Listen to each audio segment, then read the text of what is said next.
Hi guys, thanks for joining me. If you're watching live, that's awesome. Otherwise, it'll be recorded in this group, and I'm sure most of you are probably working. So, yeah, feel free to run through this later. This is the stress mini workshop, so it should only run for 10 or 15 minutes. And yeah, just kicking off with I've just started my course. Sorry, I've just finished my course. I've just started coaching. Yeah, I'm really excited to be able to be a health coach and share some of the information I've learned.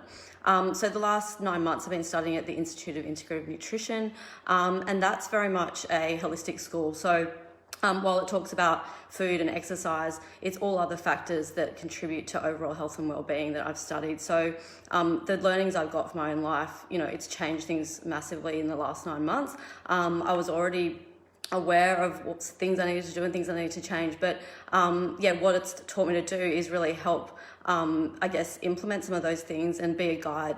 And that's what I want to do for other people now, is be that guide and just a coach. And I think everyone's at their own journey in their life. You all know what you need to do. When you ask someone, they do know what they need to do to change things and where they're at, what's going to be good for them. So my role is really just to help coach you along that way and be someone to help empower you to make those choices. We'll get into it.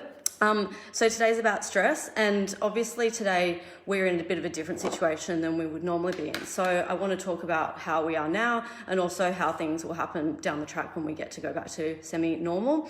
If you have essential oils or have a oil, just put a drop into your hands, and we just want to calm down a bit. So just rub them together. If you don't have an essential oil, that's totally fine. Just take a few deep breaths in.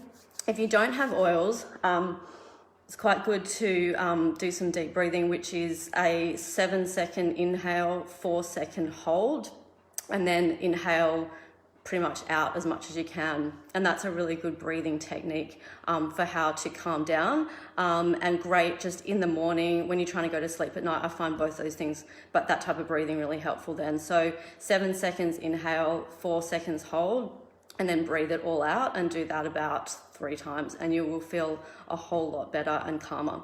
So that's the stress tip number 1. But just want to run through quickly stress and what it actually is. So I'm sure this isn't news to a lot of you. Stress is caused by events in your life and things that go on. And in the history of our lives, we used to experience stress when we had to run away from a predator, blah, blah, blah, blah, blah. All that stuff that, I'm sure you've heard before. But really what stress is something that raises your adrenaline and cortisol levels. So today we live in a world that there's just all these little stresses constantly going on. Some of them are bigger than others, and some of them are just ongoing that are always there. And a lot of it we can't avoid. So we're not really equipped to deal with it. Our physiology hasn't caught up. We're not quite there yet to be able to deal with the level that we have to deal with now. So I'll just go through a few techniques of how you can help manage that stress. But before I do that, I'll just run through the different types of stress. So there's all those really obvious ones like, work stress, family things that are going on, and things that are happening at the moment, obviously with coronavirus and just being in lockdown. I think while a lot of that we've been able to take on less stress in some ways, not rushing around every day, but also we've been able to have these other things that we go, oh shit, this is quite stressful in a different type of way. So I just want to acknowledge that as well. So the things that you can do to manage that stress that is around those external events, it is kind of hard to deal with things that are going on in your environment that, someone in your family might be unwell. You might have a job thing that's going on that's really stressful. So again, those things are difficult to control. And I'm not saying you should try and control them, because sometimes trying to control those things can actually make it worse. It's really how you actually then deal with those things later in the day and stuff you can do in the moment. And as I said before, breathing is that really important one that you can do at any time of the day, any moment. If you need to, just take one breath if you're with someone, for example, and you don't want to be there breathing in and out. But look, those types of stresses are obviously things in one bucket, but then there's the other things that we bring upon ourselves, which is all of the social media we consume, all of the things you watch on television, and all that stuff. While you think it doesn't necessarily get to you, it does. Our subconscious mind doesn't actually know the difference between that event happening to us and it happening to someone else. So while we consciously realize that that's not us on the TV, we do take that into our bodies, and it does get stored in there. So that's a really interesting thing that science has to us in the last I guess 5 years. So it is good to be acknowledging that. So I think you just need to be so careful and just really vigilant in what you actually let yourself watch and what you consume. And those things, I think a lot of you know that it is like consciously you go, oh shit, I shouldn't be looking at that. It is making me more stressed. But when you're on social media, it's like, who are you following? Who are the people that influence you? That is a huge part of how you feel. And when you're watching television, anything that's like a traumatic event, I think a lot of you now are just like, I don't watch that stuff. After you have kids, you kind of like, I can't watch those things anymore. But yeah, just to be really aware of that sort of stuff. So obviously you can control some of that, some of it you can't. And things like, meditation, I'm sure you've all heard that's something that is really beneficial. And I struggled with that for years. I knew I should do it. Everyone said, oh, you should meditate. And I was like, I don't have time. I can't do it. It's too hard. I'm always thinking of too many things. My mind's racing. But the way I got into it was when someone said to me, it will actually change your life. And I went, how will it change my life? And it changes your life because it starts to slow you down, it starts to make you more aware, and it actually starts to attract things to you, which I know sounds a bit out there, but I believe it is completely true from doing it myself. It will start to put you in a state where things are happening more easily for you, and you're actually going to attract things that are going to be easier in your life, which again is going to reduce your stress because you're not fighting things all the time. So with meditation, I really just think if you don't have time to do it and you don't want to do it, even when you wake up in the morning, just to take 2 minutes to just not get up, just to sit there and to close your eyes and just to breathe, that will have a huge impact, even just to start. The other time to do it is at night. So at night time, just before you go to sleep, you're in a bit more relaxed state, is just to do that breathing technique a few times and just start that way. Some other cool things you can do. I mean, I just personally like apps because I'm a bit lazy with it and I don't think I'm a meditator as such, but I really got into it by using apps. So I think the app One Giant Mind is really good. There's obviously a lot of different apps out there, but personally One Giant Mind I really like because it teaches you how to meditate and teaches you from a really real world view. So it's not all out there and weird. Like if you haven't done it before, you just go, right, I can do this. And I also like some hypnosis recordings. So that again, hypnosis is a bit of a lazy meditation, but apparently it is even more effective. So I have an app called Brainwaves. There's some free apps on there and meditations, and you can pay for some of them if you want, but you can pay for the free ones. Sorry, you can just get the free ones to start with. And I find that Brainwaves is really helpful as well, and I just have that on at night before I go to bed. So the breathing, the 7 seconds in, 4 seconds hold, and the breathe it all out, that in itself will have a huge effect on helping to calm you and helping you to feel more centered. So there's some of the things that you can do for those external situations. And then the other thing is having, I guess, too much on your plate. And that's what we all have now. There's just too many things going on. So some of the things that you can do when you are feeling overwhelmed, and it's just really simple. It's just every time I think I don't know what to do next, I have so much to do, what do? I sit there and I go, right, I'm just going to write it all out. And I know that seems kind of obvious, but it's not writing a to-do list. It's just writing your thoughts out. So it may start as a to-do list where you're going, I have to do this, I have to do that, I have to go there, buy this. But then it can turn into, I'm actually feeling this way about this thing. And it helps you just get all of your thoughts out.